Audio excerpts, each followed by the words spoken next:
బాలకృష్ణ గారే చెప్పాలా. ఎందుకంటే నేను వచ్చినప్పుడు నేను రాజకీయంలో లేను. కామన్ వన్గా నేను అడుగుతున్నాను బాలకృష్ణ గారిని. 2 సార్లు గెలిచినారు, మీరు అవైలబుల్ ఉండరు ఇక్కడ. మేము చెప్పుకోవాలన్నా ఇంటి దగ్గరికి వెళ్ళినప్పుడు కూడా ఎవరు ఉండేలేదు. పిఏలు ఉంటారు, వాళ్ళ పిఏలు కూడా వాళ్ళు ఎవరో లోకలైట్స్ కూడా కాదు వాళ్ళు. ఇలాంటి సమస్య సేమ్ పార్టీ వాళ్ళే ఎదుర్కొన్నారు. వాళ్ళ నాయకులు వెళ్ళి వాళ్ళు చెప్పుకోవాలన్నా వాళ్ళు ఉండట్లేదు. ఇది పరిస్థితి. ఇంకా డెవలప్మెంట్ లేరు, ఇక్కడ లేరంటే డెవలప్మెంట్ ఎక్కడ మంటి చేస్తారు? ఈ 5 సంవత్సరాల్లో జగన్మోహన్ రెడ్డి గారు చెప్తున్నారు కదా, అంటే అక్కడ ఏ ఎమ్మెల్యే ఉన్నా, అది టీడీపీ అయినా, వైసీపీ అయినా, లేకపోతే ఇంకో పార్టీ ఏది ఉన్నా సరే, పథకాలు ఇవ్వడంలో అందరినీ మేము క్రైటీరియానే తీసుకున్నాం. ఎవరైతే పేదోళ్ళు ఉన్నారో వాళ్ళందరికీ కూడా పథకాలు అందినాయి అని చెప్పేసి జగన్మోహన్ రెడ్డి గారు చెప్తున్నారు. అలాంటప్పుడు అభివృద్ధి జరగలేదని ఎలా అంటారు ఇక్కడ? చెప్తాను, అది కూడా చెప్తాను. సంక్షేమ పథకాల గురించి మీరు అడిగినారు. ప్రతి ఒక్కరికి చేరుకుంది, ప్రతి ఒక్కరికి. పార్టీల తేడా లేకుండా టీడీపీ వాళ్ళు కానీ, కొంతమంది టీడీపీ వాళ్ళు అయితే సంక్షేమ పథకాలు మనకు కూడా ఇస్తున్నారు. మన జగన్ అన్న ఆయన మారిన వాళ్ళు ఉన్నారు ఆ సంక్షేమ పథకాలు చూసి. అభివృద్ధి పనులకి వస్తే మన మున్సిపల్ అయినప్పటికీ కూడా మన మున్సిపల్ పైన నీళ్లు తీసుకొస్తాను అని బాలకృష్ణ గారు చెప్పి 120 కోట్లు అప్పులు పెట్టిపోయినారు. మనకి బిల్స్ కావట్లేదు. బిల్స్ కాకుండా ఏ కాంట్రాక్టరు ముందుకు రారు. మేము గడప గడప చేస్తాం, రోడ్లు, డ్రైన్లు, ఇవన్నిటికీ డబ్బులు వస్తాయి. ఆ డబ్బులు కొన్ని రోడ్లకి కొన్ని డ్రైన్లకి సరిపోతాయి తప్పితే ఫుల్ చేసుకోలేము. ఇంకా ఎక్స్ట్రా ఎక్కడి నుండి తీసుకొచ్చేది? అంటే ఈ నియోజకవర్గం అభివృద్ధి చేయడానికి బాలకృష్ణ ఎలాంటి ఇది జగన్మోహన్ రెడ్డి గారికి ఇవ్వలేదా? మా నియోజకవర్గానికి ఈ నిధులు కావాలి, ఫలానా దానికి ఇది కావాలి అని చెప్పేసి ఏమి ఇవ్వలేదా? అడగలేదా? అడగలేదు అసలు. ఇప్పుడు హాస్పిటల్సే తీసుకోండి. సడన్గా ఒకరోజు వెళ్ళిన మన అబ్బాయి వాళ్ళ కూతురికి బాగాలేదు ఉంటే వెళ్తే ఫెసిలిటీస్ ఉండేవి యూజ్ చేసుకోకుండా అట్లే ఉన్నారు. ఎందుకంటే మనకి ఈ హాస్పిటల్కి, ఇక్కడున్న గవర్నమెంట్ హాస్పిటల్కి ఏమైనా కావాలంటే చైర్మన్ అనేవాళ్ళు అక్కడ సిట్టింగ్ ఎమ్మెల్యే అనమాట. సిట్టింగ్ ఎమ్మెల్యే అంటే ఇప్పుడు ఇక్కడ మన హిందూపురానికి బాలకృష్ణ గారు. వాళ్ళు ఏమీ రిక్వెజిషన్ పెట్టరు, ఇలాంటివి కావాలి మనకి. అలా ఉన్నప్పుడు పరిస్థితి ఎక్కడ డెవలప్మెంట్ అవుతుంది? అంటే మనం చూస్తే అసలు డెవలప్మెంట్ అనేది ఈ నియోజకవర్గంలో కనిపించట్లేదు. చూస్తే ఎన్టీ రామారావు గారు ఇక్కడే ఆయన పోటీ చేసి గెలిచారు, ముఖ్యమంత్రిగా చేశారు. తర్వాత హరికృష్ణ కూడా ఒకసారి గెలిచారు. తర్వాత ఈయన బాలకృష్ణ చేశారు. అంటే దాదాపు 30 సంవత్సరాల పాటు 35 సంవత్సరాల పాటు ఆ ఫ్యామిలీనే ఉన్నారు ఇక్కడ ఈ నియోజకవర్గం మీద కాన్సన్ట్రేట్ చేయలేదు, అసలు ఏమి అభివృద్ధి చేయలేదు అని మీరు ఎలా చెప్తారు?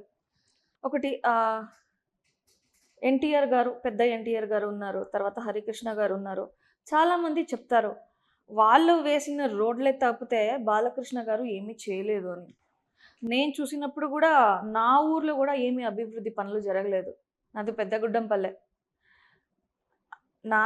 ఎన్నుకున్న నాయకులు ఇక్కడ ఉన్నా కూడా అవతల పార్టీ వాళ్ళు ఏమీ చేయలేదు మేడం. సో మీరు వస్తే ఏం చేయాలనుకుంటున్నారు? ఈ నియోజకవర్గానికి ఏం చేస్తే బాగుంది అనుకుంటున్నారు? ఏం అజెండా ఉంది మీకంటూ? నేను వచ్చి 10 నెలల్లోనే కొన్ని నెలల ముందు వరదలు వచ్చి మన హిందూపూర్ టౌన్ వరదలు వచ్చినప్పుడు కనెక్షన్ కట్ అయింది మనకి, టౌన్కి మళ్ళీ పల్లెలకి. సో అప్పుడు సరుకులు లోపలికి ఎలా వస్తాయి? సఫర్ అయినారు, చాలా జనాలు సఫర్ అయినారు.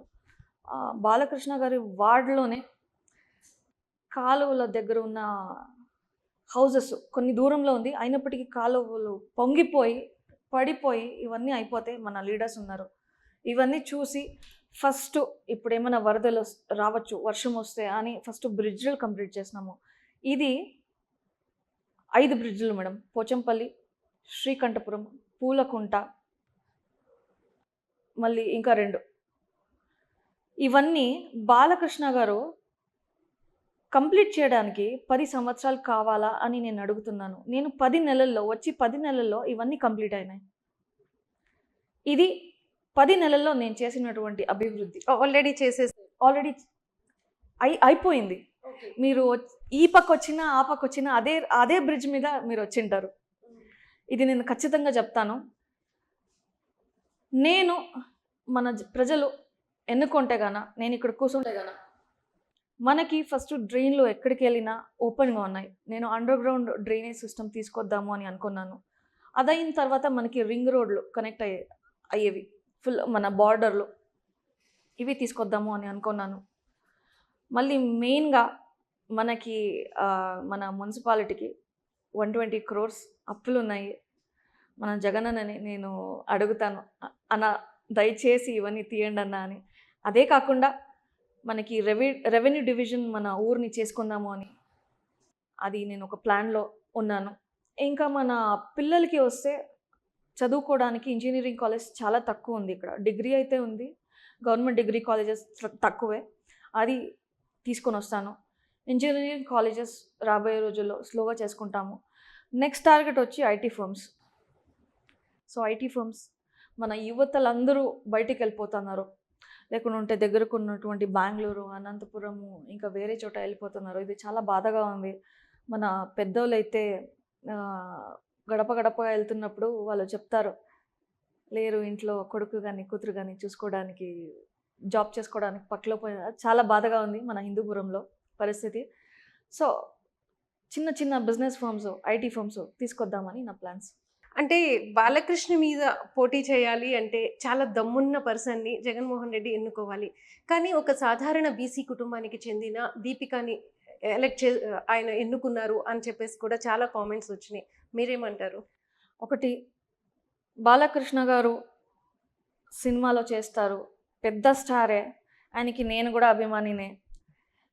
కానీ రాజకీయానికి వస్తే నేను చెప్పేది, రాజకీయం అంటే ప్రజల్లో ఉండి వాళ్ళతో మమేకమై వాళ్ళ ఏదైతే ప్రాబ్లమ్స్ ఉందో విని వాళ్ళ ప్రాబ్లమ్స్ని తీర్చే వాళ్ళు ఒక నిజమైన హీరో అన్నమాట.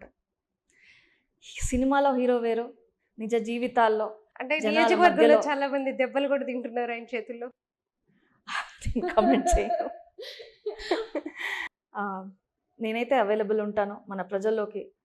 రాజకీయం అంటే నా అంతవరకు మేడం, స్టార్డమ్ కాదు, అది వాళ్ళలో ఒక్కరే వాళ్ళు ఏది బాధలు వాళ్ళు చెప్తారో విని, రోడ్లు కానీ డ్రైన్లు కానీ అవి వేరే, కానీ మన హిందూపురానికి నేను చూసినంతగా మనకి వినేవాళ్ళు కావాలి మేడం. ముందుగా వినేవాళ్ళే లేరంటే ఇంకా మన బాధలు ఎలా తీరుతాయి? ఈ 10 నెలలో మన ప్రజలు చూసినారు.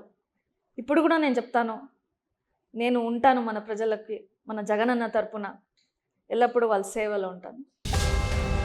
Please subscribe Telugu Politics.